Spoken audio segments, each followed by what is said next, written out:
الحمد لله رب العالمين الرحمن الرحيم. Why do natural disasters happen? Allah has ordained that we be tested. So this life is a test, right? And that is in fairness and justice. I'll explain it, right? This life wasn't meant forever, right?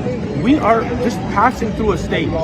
We were souls, then we had a stage when we were in the womb of the mother, then we were at a stage where we are in the womb of this earth, then we will be in a stage, we'll be in the womb of the grave, and then they will be raised for the everlasting life. So this life is all tested, right? Some people get tested by wealth, like the Pharaoh, Fir'aun. He was rich and powerful, that was his test to see if he'll be just, if he'll accept the truth in wealth.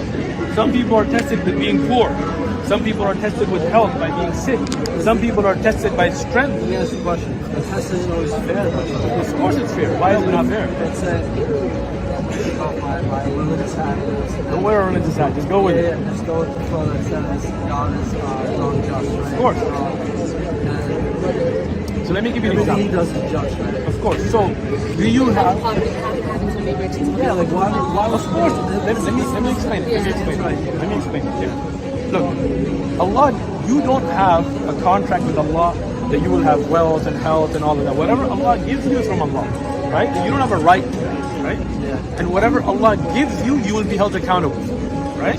So if somebody doesn't have eyes, He knows what he's going to give you too, right? of course, Allah knows everything, but it's your responsibility on how you will act, and you will be judged.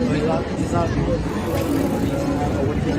Allah knows everything, but He's not forcing you to make a decision. Okay? Let me explain it, right? Take it step by step. Of course. But does that mean you didn't make the decision? No, it means that maybe Let me give you an example. We're jumping off subject. Yeah, but, not being just. yeah, Like, but let's stick to the justice, then I'll get to qadr. I know where you're going. Okay? For example, if somebody's born without eyes, they can't see. It seems unjust in this world, right? It seems harsh, right? But did he have some kind of contract that you're going to be born with eyes? No. Allah chose to give him a life without eyes. On the day of judgment, when the rest of us that have eyes are being held accountable for the sins we did with our eyes, how we used our eyes, that person will have no judgment for us. That day, that person will be happy. He'll be like, look, I didn't have to give an answer. In Jannah, in the everlasting life, he will see anyway, right?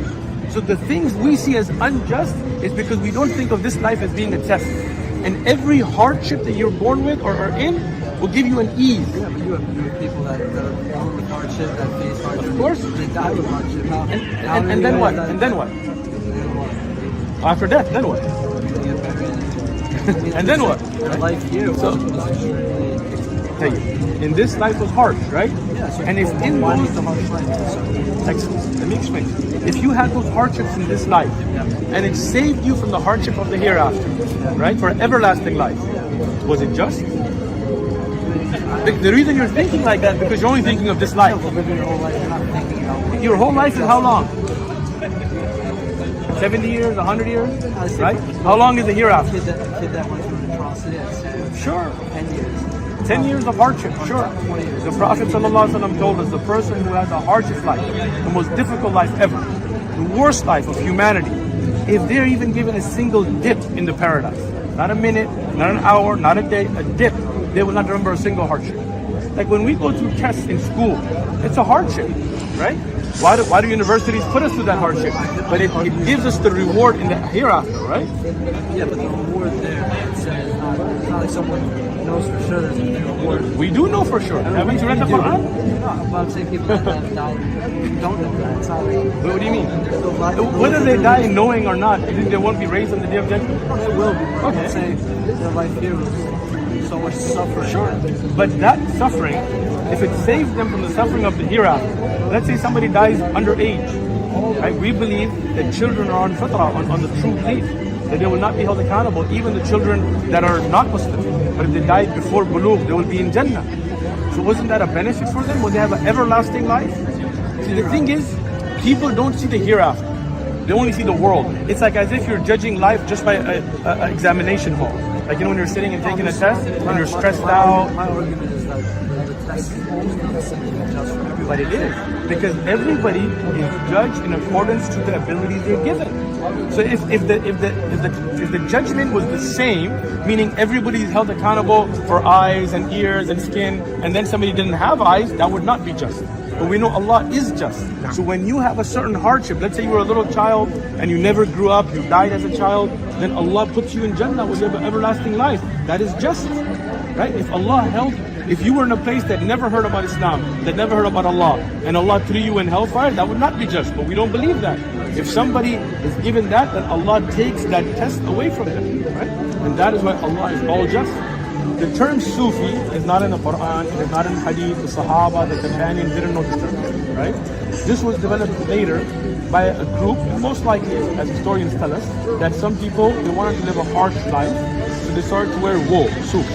And that's where the word Sufi came from, right? But the Prophet ﷺ himself, in the Hadith of Ibn Majah, he didn't like wool, even though he worn it, because it would retain bad smell. The Prophet ﷺ didn't restrict himself to this, right? So we say this is a deviation from the beginning, and then it became worse and worse, where their beliefs deviated away from the Quran, away from the Hadith. But to have tazkiyah, to cleanse yourself, and some of the people that the Sufis talk about, like Hassan al-Basri was a great scholar, right? So to cleanse your soul, to be a pure person, to not have jealousy, and this is good. This tazkiyah is good, right? But as long as it's in accordance with the Quran and the way of the Prophet ﷺ. Anybody who deviates from that is off. Yeah, all that dancing, jumping, backflips, and all that stuff they do, the barking, not in Islam. It's haram. Every bid'ah, every innovation is a misguidance. So if you want to cleanse yourself, we have the best example, the Prophet Muhammad. Allah knows everything. Allah is so great. He knows what is, what was, what will be, what could have been, what would never have been, all of it, right? But Allah doesn't force you to make your decisions. Whatever is forced on you, you are not held accountable.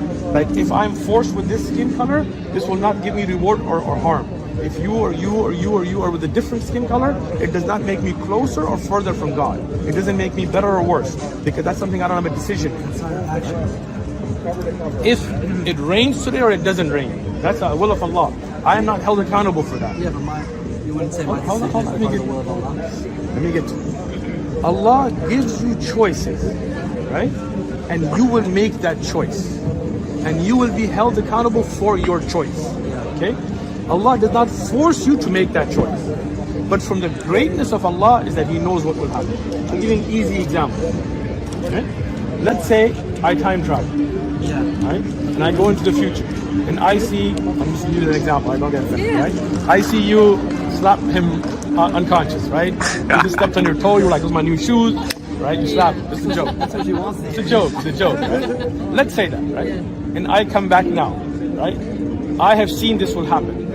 Did I force you to do it? You made that decision. Even if I knew, because I saw the future, doesn't mean that it wasn't your choice. So Allah knowing what you will do does not mean that you don't have choice. You have choice, you will make a choice, Allah will hold you accountable for your choice, and Allah gives you guidance to make the right choice. That's it. Yeah. آمنت أن الآخرة لا بد يوما آتية كل الخلائق حاضرة كل السرائر بادية